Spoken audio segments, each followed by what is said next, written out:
Klein from the DC Bar and the American Bar Association. This was an event that we were very excited to put together. It's always nice to hear from the people who are in charge and their thoughts and thought processes about various aspects of the judicial process. This year's theme is the 14th Amendment, and so Ms. Stewart, we're going to let you take it from here as our moderator. If we could just have a round of applause for everyone.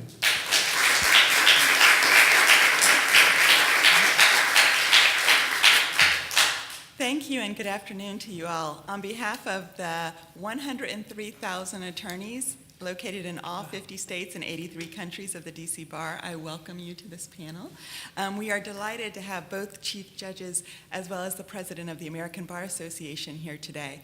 So I'm going to turn to each of you and ask you to give an introduction to our guest, mainly to include not just your name and your title, but also your college, your major, why you chose a legal career, and the most significant moment you've had in your career to date.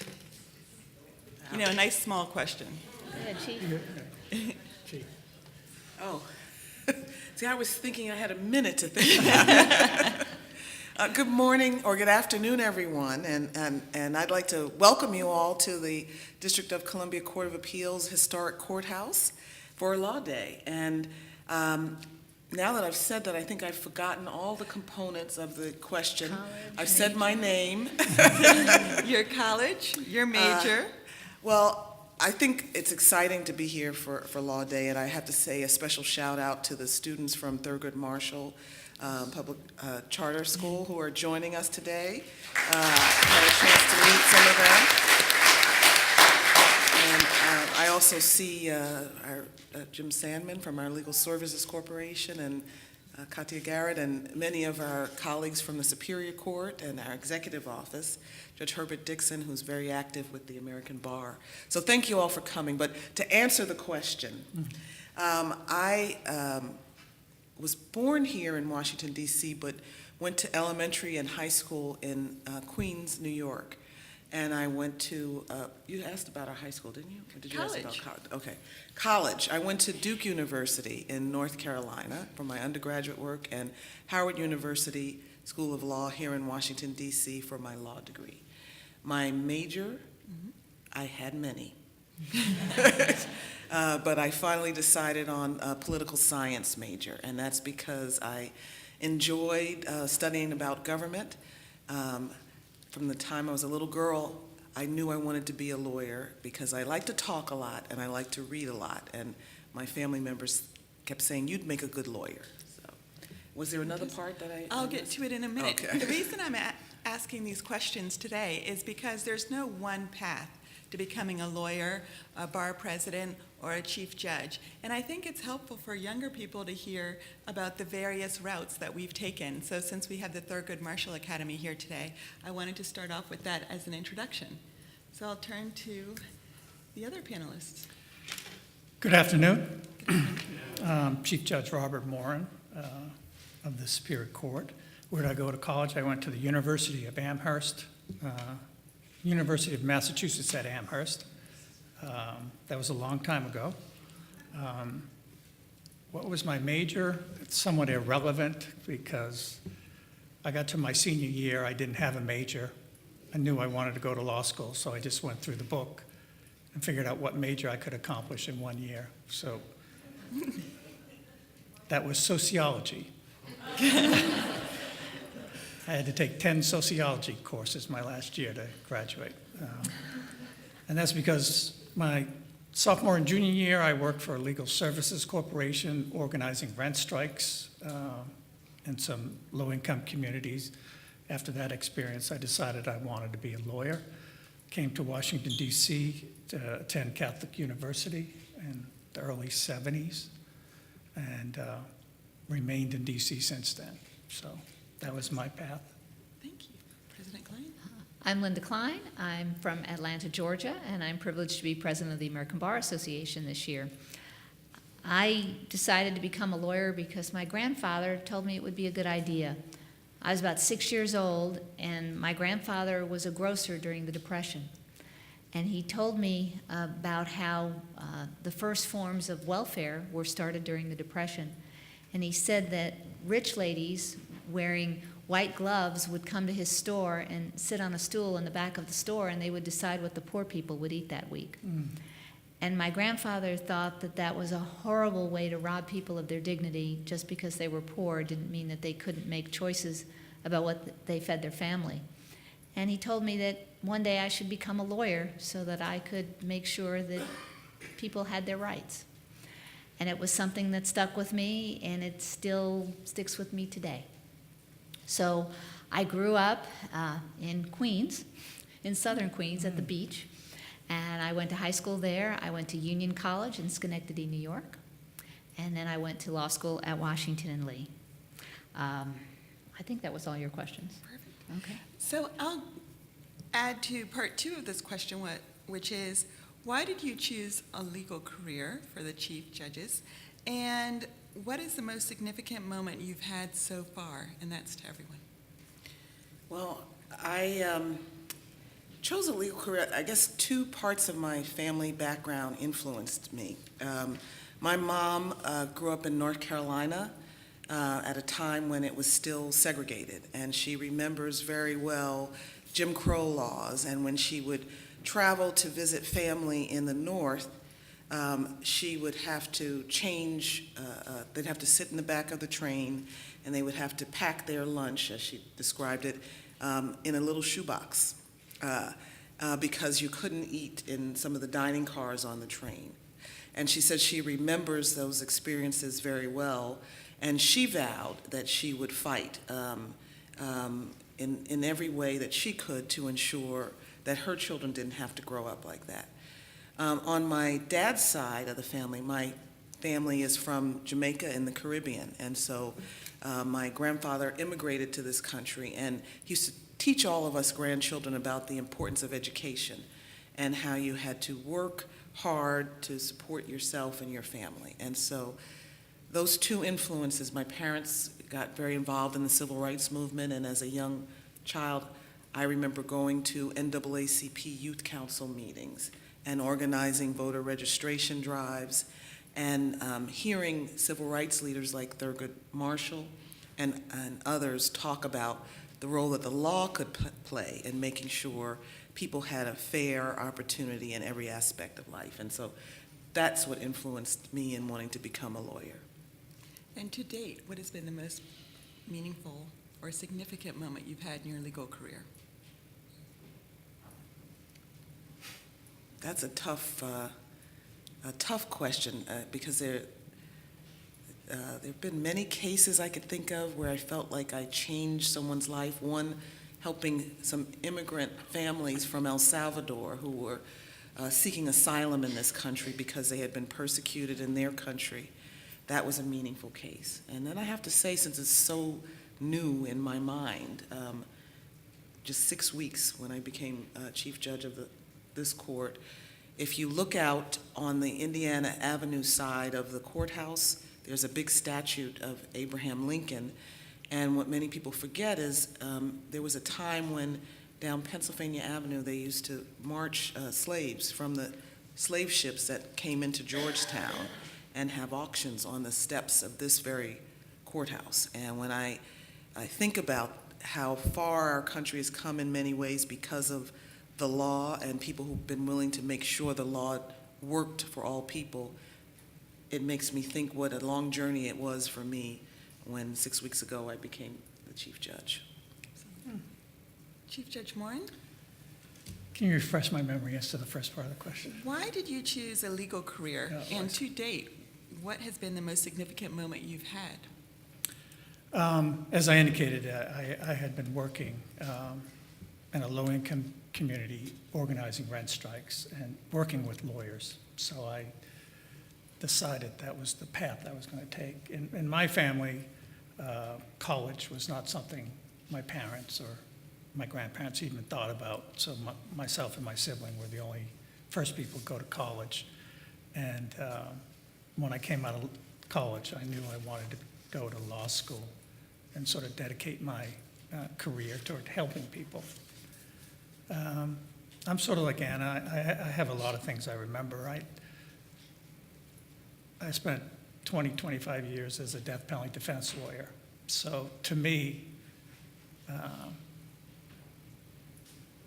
don't want to get dramatic, but there's no greater honor than to speak in front of a jury representing somebody that, and asking them to spare that person's life.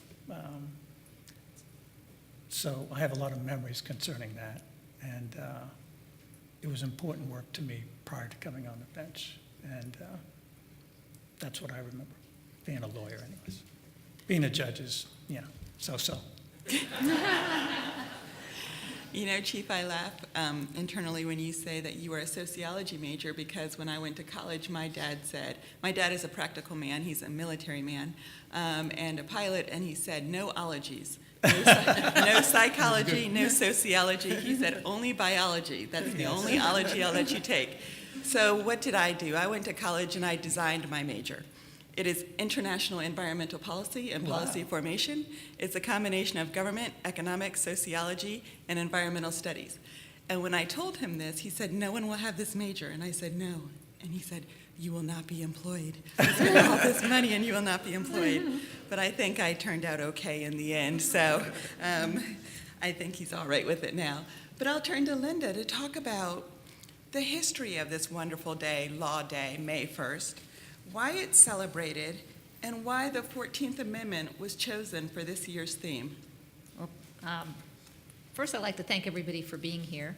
And I also want to thank the D.C. Court of Appeals and the Chief Judge and the D.C. Superior Court and the Chief Judge, and of course the D.C. Bar and its president for hosting us here today. And I especially want to thank my friend Judge Herbert Dixon, who is a member of the American Bar Association's Board of Governors, and it all started with his efforts to make this happen. So thank you very much, Herbert, for doing that. So today is Law Day. And our discussion today is one of the hundreds of events that are taking place in courthouses, at bar associations, at schools, at libraries, at community centers, and all kinds of other public locations to commemorate the annual celebration of justice and the rule of law. So Law Day had its beginnings in 1957, that's 57, during the Cold War.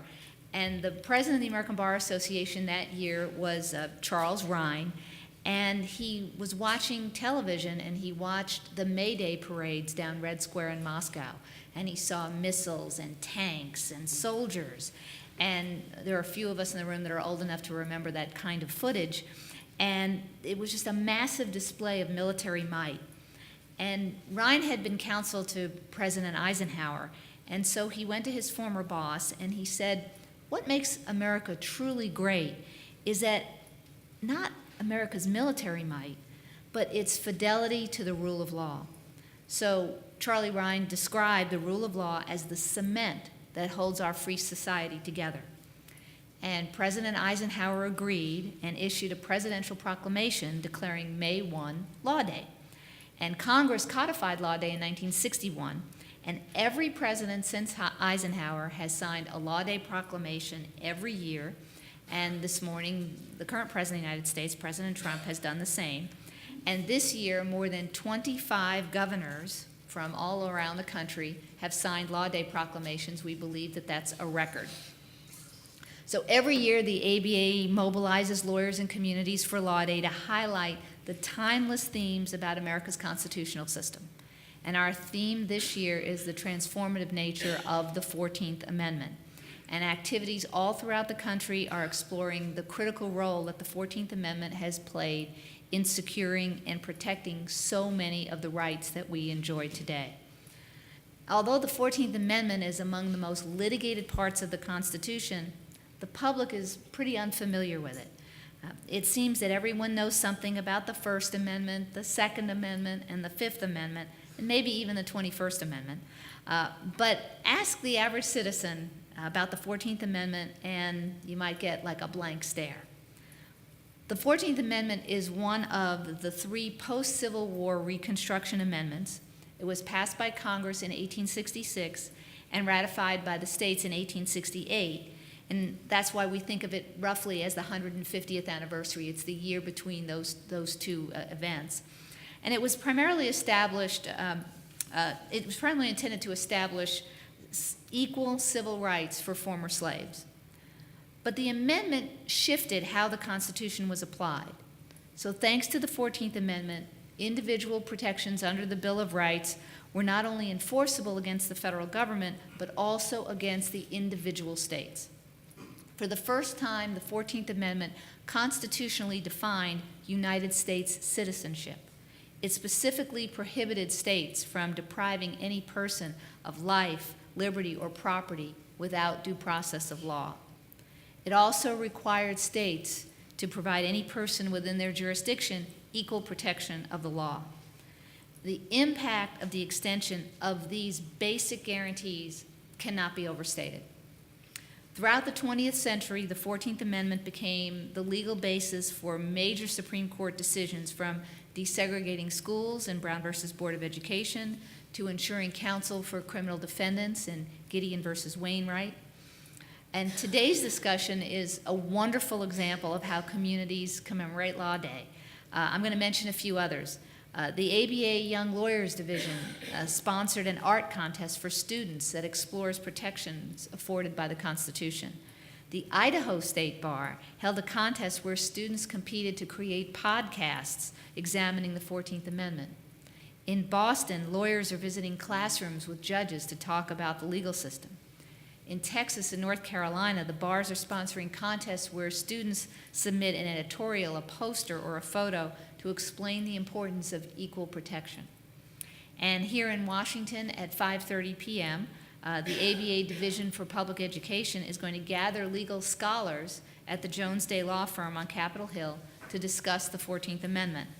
And the moderator for that is law professor Jeffrey Rosen, who directs the National Constitution Center, and everyone here is welcome to join us there as well. And tomorrow morning here in Washington, I'll be joining 150 high school students from all over the country, and we're going to discuss the central role of the 14th Amendment. And that event is sponsored by the ABA Division for Public Education in partnership with the Close-Up Foundation, which educates and inspires young people to become informed and engaged citizens. I've talked to many lawyers over the past several months, and they tell me that the value of civics education illustrated by Law Day is at least as important today as it was 60 years ago, when America faced a rival that suppressed freedom and individual rights. And that's why we've got to continue having these conversations and these events and these commemorations. So again, thank you all for being here. Thank you for making today's event possible. And I look forward to our discussion. Fantastic. Thank you. Judges, in your view, does equal protection mean treating everyone the same, or seeing that everyone has the same opportunities? Sounds like an appellate question. What does equal protection mean? Well, I think it's the bedrock of what we now think of we're entitled to as citizens in this country. And, you know, I thought it was fascinating to hear the history that Linda Klein shared with us about how the 14th Amendment came into being. And I'm always fascinated by the Reconstruction era. I mean, if you think about it like a movie going back in time, the country was divided. You know, there was war everywhere. President Lincoln, the Union wins or the North wins, and President Lincoln is trying to figure out, how do I get this country back together as one strong country? And there were, at that time, which is interesting, the radical Republicans were actually the liberals in the North, and the Democrats, or the Southern Democrats, were the very conservative slaveholders in the Southern states. And what they wanted was to say, okay, the war is over, now we can continue treating black people who were our slaves pretty much the same way we used to.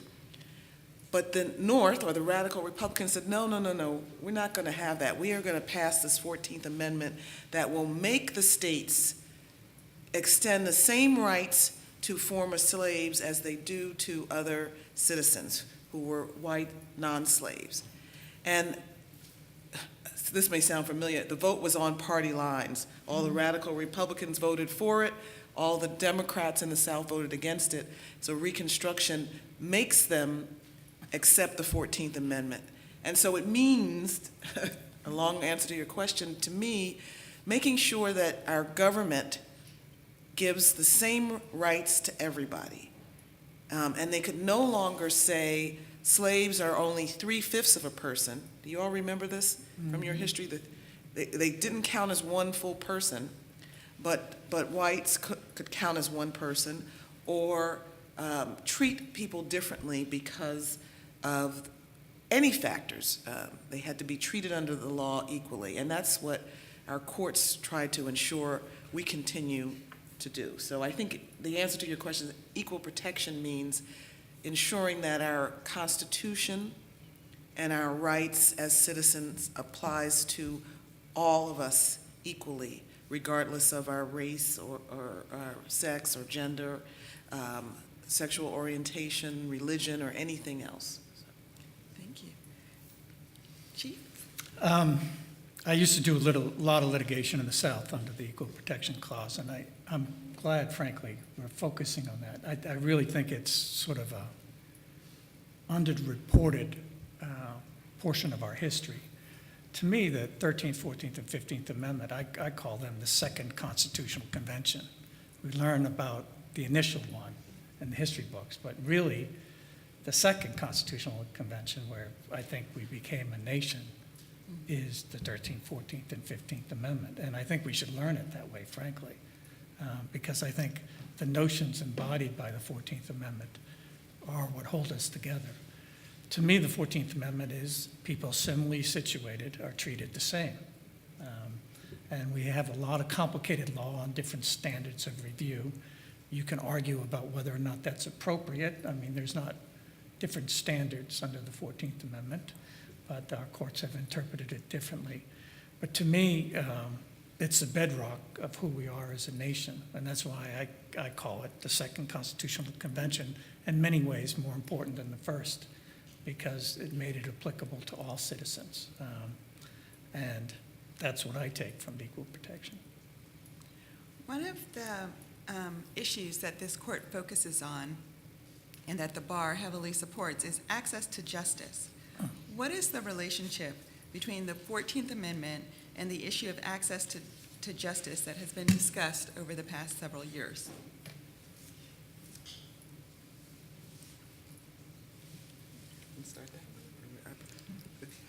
Well, we had a very recent Supreme Court case, Obergefell versus Hodges, which legalized same-sex marriage throughout the country. So that would be a very significant expansion of access to justice over the last few years. You limited it to over the last few years. We go back, we've got all of the cases that build to that. And we also talk about access to justice in terms of, you mentioned in the criminal context where you have a right to have an attorney represent you, there's certain rights, but access to justice expands it to all kinds of cases, civil family cases, child custody cases, the ability to access the process in the courts to have your case heard fairly. And sometimes that means being able to have legal counsel represent you, being able to have access to lawyers who can assist you in your cases. And I think people might be surprised to know that in many civil cases, right here in our courts in the city, for example, in landlord-tenant court, over 90% of the people facing eviction are not represented by lawyers. Mm-hmm. And so access to justice for many of us means continuing to search for ways to make sure that people have equal access to the courts and equal justice, whether they are rich, poor, able to afford a lawyer or not. So I think the 14th Amendment and the themes in the 14th Amendment of due process and equal justice under the law are closely connected to what we now talk about in terms of access to justice. I think the legal holdings concerning access to justice are a little disappointing. As you can see, access to justice in criminal cases is fairly well established, where the bar and the courts need to come together is access to justice for poor people on the civil side. And that, there's been a lot of litigation on that that hasn't been as successful as some people may have wished. So that leads it to us as institutions to advocate and be creative about access to justice. As Chief Judge Blackburn-Rigsby said, we have many people who come to our court who are not represented. The majority of people who come to our court are not represented. That makes no sense to me whatsoever when we have so many lawyers who are looking for work. And so we have a mismatch between the needs and our resources. And frankly, we can't wait any longer for litigation on that issue. It's too important to the people involved in their cases. We have to come together as a legal community and as a court and create access to justice for people who don't have it right now. They have access to our courthouse. That's fairly well established. But once they get to court, they're sort of on their own. I'm sort of being dramatic there, but in many regards, they're on their own. We have a lot of self-help centers. We have a lot of pro bono work. But it's not meeting the needs of our community, and it's not meeting the needs in many of the communities across the United States. So I wish we would talk more about this issue because it's a very important issue. And I don't think we need to cloak it in terms of equal protection. I think it's a fundamental right citizens should have if they have a legal claim or seek legal redress, that they get the assistance to bring that claim or seek legal redress. I don't mean to be, that wasn't a political statement. That was my goal as Chief Judge. Well, I'll make a political statement. So since we're veering slightly off topic, excuse us, regarding the 14th Amendment, Jim Sandman is here in the Legal Services Corporation is something that is near and dear to my heart and the hearts of so many of us. And for those of you who are in high school, you might want to know that basically the main place where when people are too poor to be able to afford a lawyer, they go to legal aid. And legal aid helps people in their civil problems, because in criminal problems they generally have a right to an attorney.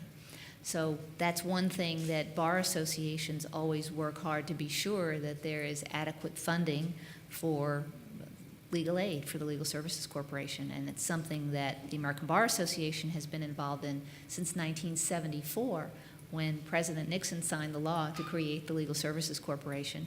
And I'd love to spend an hour and a half talking about how important that is. But for those of you out there, you might want to go to a website called defendlegalaid.org, and you can learn more and learn how to protect funding for the Legal Services Corporation. That was my political statement, Judge.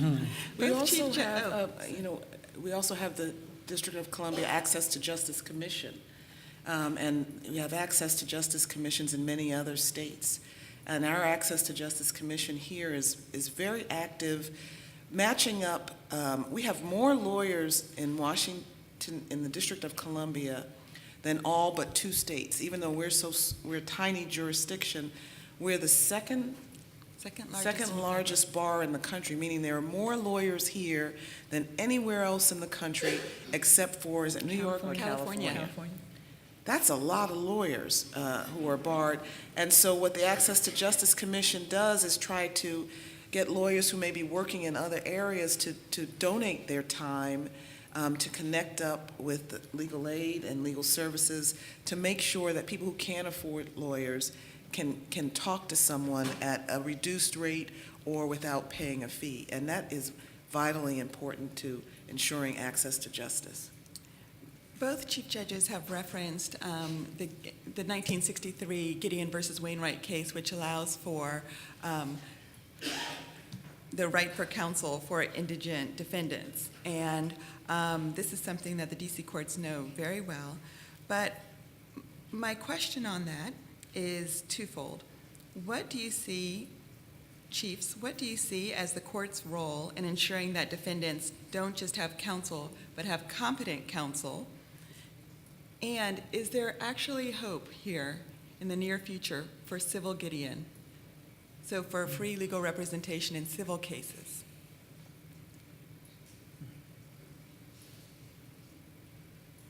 I can talk about the efforts. We have ongoing efforts in DC Superior Court, and I actually think it's bore fruit. For the last 10 or 15 years, we've been addressing the issue of counsel in criminal cases. Any indigent person is entitled to a free lawyer in a criminal case. So for the last 10 years or so, we've established a panel of attorneys. I see some of them out in the courtroom today. So in order to represent or be appointed in one of these cases, the court has to deem you to be qualified. We have issued standards of representations where counsel are told what they're required to do in given cases. And then counsel gets approved to be on a panel. It's a very selective panel. Essentially, you have to be a fairly good trial lawyer or somebody interested in becoming one. And we have one of the better trial panels in the country in terms of people who represent indigent persons in criminal cases. And we reestablish that panel every 4 years. So every 4 years, every lawyer has to reapply. They're evaluated, their advocacy is evaluated, and then they're appointed for another 4 years. We work in strong cooperation with the panel attorneys. It's called the CJA panel and our Superior Court Trial Lawyers Association. And one of the things I've noticed, or I sort of observed, is the attorneys are invested in maintaining a strong panel. In other words, they want good lawyers on the panel as well because it reflects on them and it reflects on the court. So I think we've come a long way in the District of Columbia. Frankly, together with our panel and the Public Defender Service, which, we're somewhat of a model for the country in terms of the representation that we can provide in a criminal case. That's not true across the United States, but in the District of Columbia, we've made great strides in providing counsel in criminal cases. Yeah, and I would just add that in a criminal case, when you seek to appeal the decision at the trial level, you're also entitled to court-appointed counsel at the appellate level. And I see Rosanna Mason from our legal staff here at the court. We have a similar panel to the one Chief Judge Morin described of appellate counsel who take court-appointed cases, which is very important. But I also wanted to talk about the role of the courts in ensuring that the representation of court-appointed counsel for people who can't afford it is competent. And there have been times in the history of this country, and probably still in some states, where the counsel that is appointed is not always meeting some of the standards that we require here in the District of Columbia. And sometimes we see appeals here at our court where criminal defendants are claiming that they didn't get a fair trial and they were convicted because they did not have competent counsel. And when we get those appeals, we take them very seriously to look to make sure that the attorneys met the constitutional standards for competent counsel in a criminal matter. So. You asked about civil Gideon, and I can understand maybe why the judges didn't want to comment on that. But the American Bar Association has policy favoring what we call civil Gideon, or the right to counsel in a civil case. There are some states that do provide counsel in certain civil cases, like if you were going to lose your child. Where I live in Georgia, that's a civil matter, and you're not entitled to counsel, but in many other states you are. So there are some places where there is indeed civil Gideon or right to counsel in certain civil cases, but certainly not all of them. And I think this country is pretty far away from that happening on a nationwide basis. Which branch of government do you think has the biggest role in ensuring the guarantees of the 14th Amendment? You know, I'd love to say the judiciary branch since we're all here, but one of the things, I think Linda mentioned the importance of civics education, and one of the things that concerns me is I think we are not appreciating the beauty of our democratic society enough, that we were conceived of as having, and I'm looking at the high school students for this one, how many branches of government? Three. And under our Constitution, which one is more important? This is a trick question. They're all important, exactly. They're co-equal. That means that they are the same, they have the same power, but in different ways. And the way our Constitution is set up is that, you know, the legislature makes the laws, and the executive branch has appointment powers and executes the law, and the judiciary interprets the law. And there are checks and balances to make sure that each branch does its role in the fairest possible way. And when we forget that they are co-equal and we try to elevate one over the other, I think we can run into potential problems.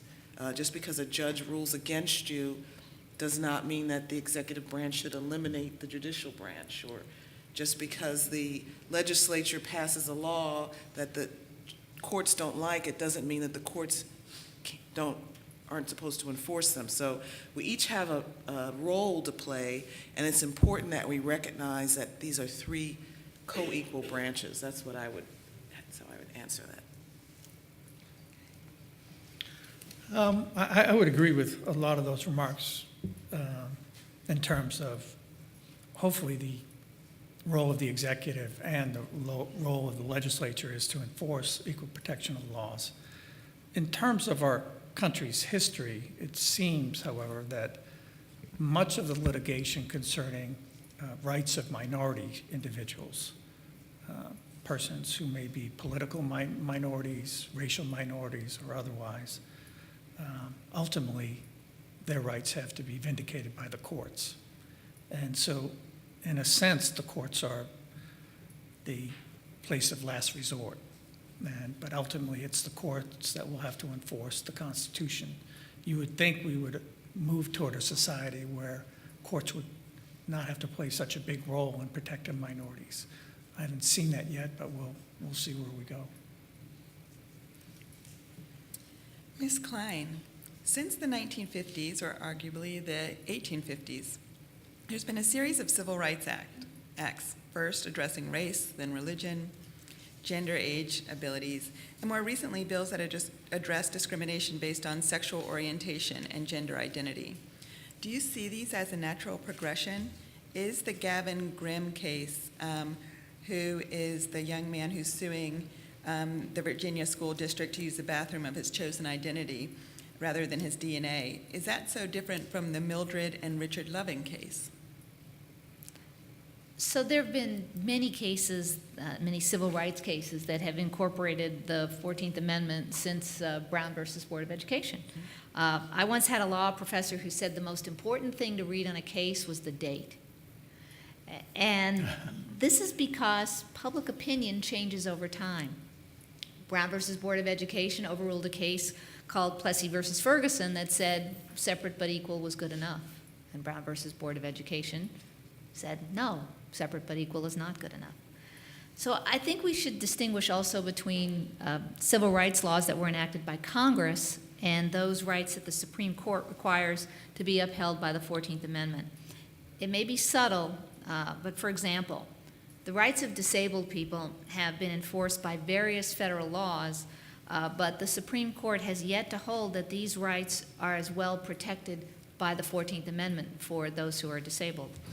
The standard of scrutiny is lower in those cases. There just has to be what they call a rational basis test rather than a strict scrutiny test. And disabled Americans are 20% of the population. Maybe you want the judges to say something. Well, I have some other questions for them. Okay. actually. Judges, the 14th Amendment said that the Bill of Rights applied not just as a limitation on the federal government, but on the states as well. We're including D.C. in that. Why was that important? And do you see that as a limitation on states' rights or an increase in people's protections? Wow. You know, at the time the 14th Amendment was passed, I think it was clearly intended to be an increase. It was intended to be both, an increase in the protections of black people who were newly freed slaves at that time, but also a limitation on what the southern states could do to infringe on the rights of the newly freed slaves. Now, if you think about it, though, I think in the balance of things, it can expand the rights of citizens. Most people, I think it's like 30 million people come in before state courts. Only 1 million or so go before federal courts. So the state courts see and have opportunities to address the issues and concerns of far more people in this country than federal courts do. And so expanding the protections of the Bill of Rights, like the First Amendment, right to free speech, and the Second Amendment, and the Third Amendment, Fourth Amendment protection against unlawful search and seizure, expanding those rights to states, I think, was a very critically important step. Now, when you talk about the District of Columbia, it's a little tricky because we're not a state. And so the 14th Amendment technically doesn't apply to the District of Columbia, but a lot of our cases, like Brown versus Board of Education, the Supreme Court applied the 14th Amendment Equal Protection Clause, but Bowling versus Sharp, which was a case desegregating District of Columbia public schools, didn't have the 14th Amendment, and so they used sort of the Fifth Amendment due process clause and said it must mean the same as the 14th Amendment, which came later. So we basically, I think, in the courts use it to expand the rights of individuals, but I can see how it can also limit, from some perspectives, the rights of states. Thank you. Chief Judge Morin? I don't want to be facetious, but it only limits those states that are violating equal protection. If you're not violating equal protection, it's not limiting a state's rights. In that regard, I agree with Judge Blackburn-Rigsby. I think the main intent was to recognize the rights of individuals who live in the states or who lived in the states at the time of its enactment, and that was its main purpose. So necessarily, it would limit those states' rights to do something against those citizens that denied them equal protection. So that would be my answer. I want to throw one thing in, and that is people generally don't think about the 14th Amendment in this way, but Chicago had a law that limited guns, and the U.S. Supreme Court said, no, that was a violation of the 14th Amendment because people had a Second Amendment right to carry guns or buy guns.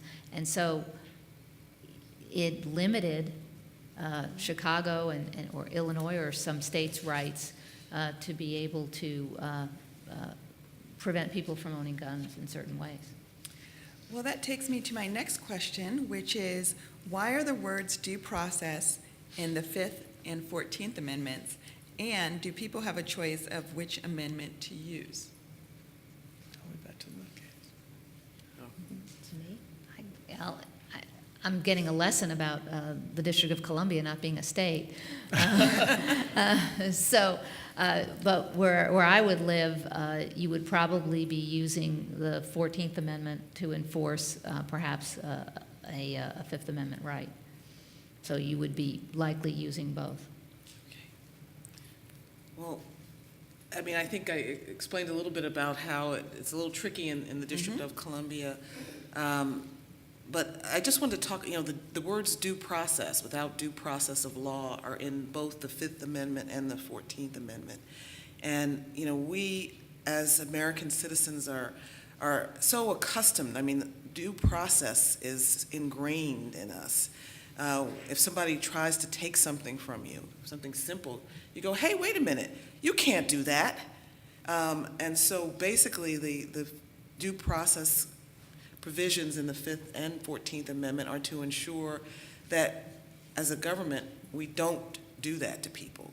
Someone just is not supposed to be able to just walk up to you and take your home, take your car, take your child, take anything away from you, your right to do something, without a fair process with some procedural safeguards to protect your right. And this notion of due process is we don't realize how fortunate we are as a country and as a democracy sometimes, because there are many places in the world where that notion of due process doesn't exist. If the government, whether it be the king, the ruler, the emperor, the president, wants to do something, they do it.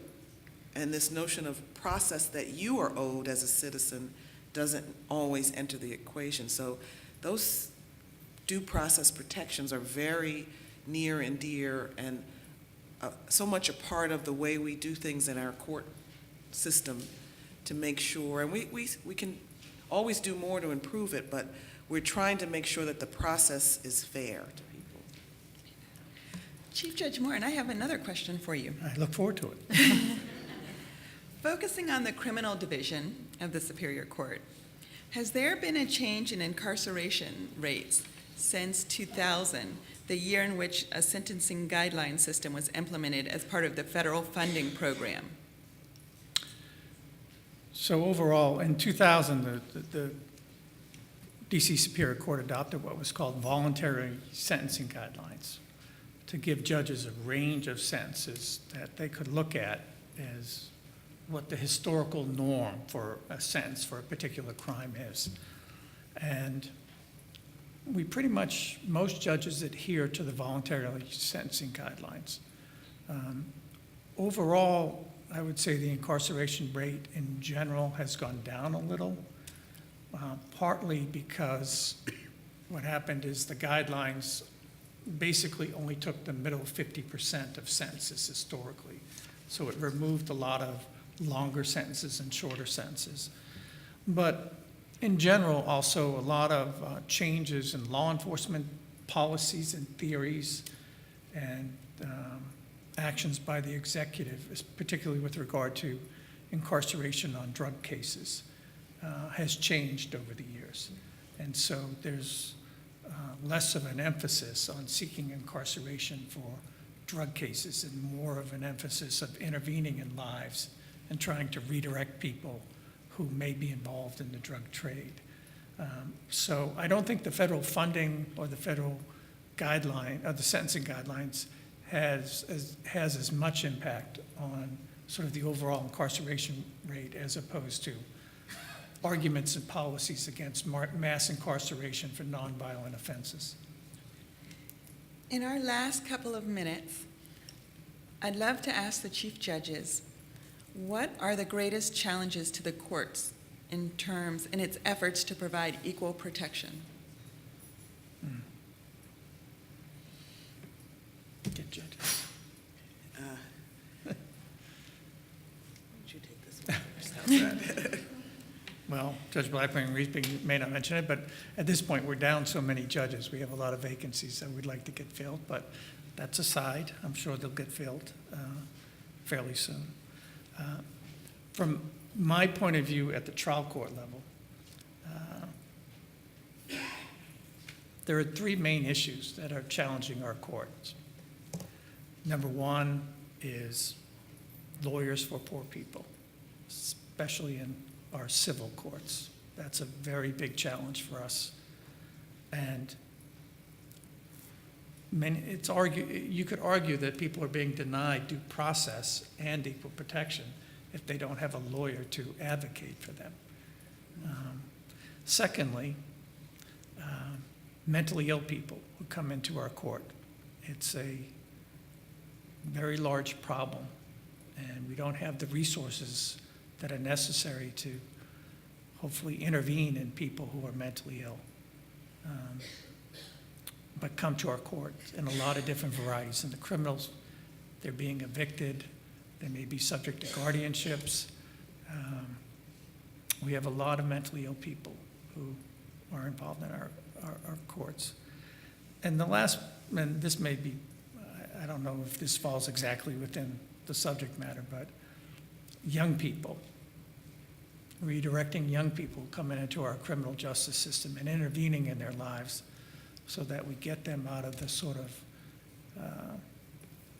school to prisons pipeline and get them redirected so that they can start creating good lives for themselves. So if we could address those three things, that would be very good for our court and our city. From the Court of Appeals perspective, we have many of the same issues, but we see them at a different stage in the process. I think, so I would echo all three things that Chief Judge Moran said. Access to justice and ensuring access to justice for all of our citizens in the city, in the District of Columbia, and those who use our court system is a priority for all of us. And I think the other point that I would mention and add to the three items that Chief Judge Moran mentioned is just making the courts a little more understandable to folks in the community, that and both lawyers and litigants and community members alike, that there are a lot of services available through the courts. The judges in both our Court of Appeals and in our trial court speak to the community in many different settings, and we welcome the invitation and we welcome the opportunity to talk to residents in the District of Columbia to make sure that we are being responsive to the needs of the community that we serve and not isolated from the people in the city that we are here to serve. With that, I would really like to thank our chief judges for talking about some of the challenges, but also the great resources and their attention to equal protection and access to justice. I think that we have a judiciary that we are very proud of and that it's a model for the country. And I would like to thank Linda Klein for coming on behalf of the ABA to talk about Law Day today. So thank you all so very much for coming today, and we look forward to seeing you soon. Happy Law Day. Good job.